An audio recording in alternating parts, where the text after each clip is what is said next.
أعوذ بالله من الشيطان الرجيم.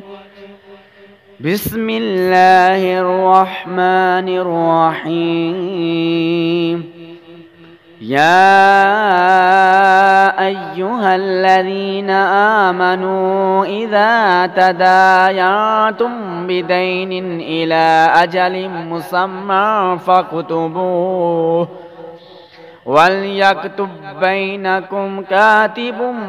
بالعدل ولا يأب كاتب أن يكتب كما علمه الله فليكتب،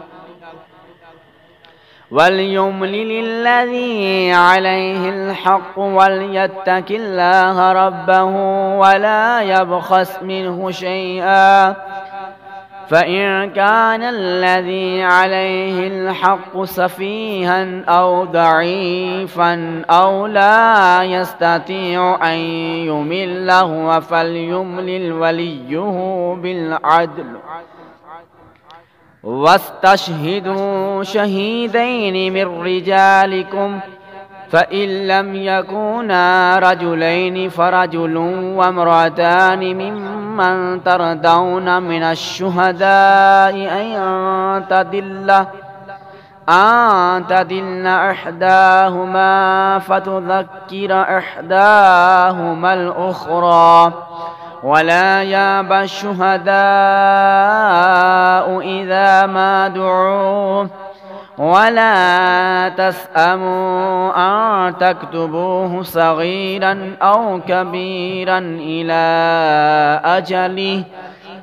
ذلكم أقسط عند الله وأقوم للشهادة وأدنى ألا ترتابوا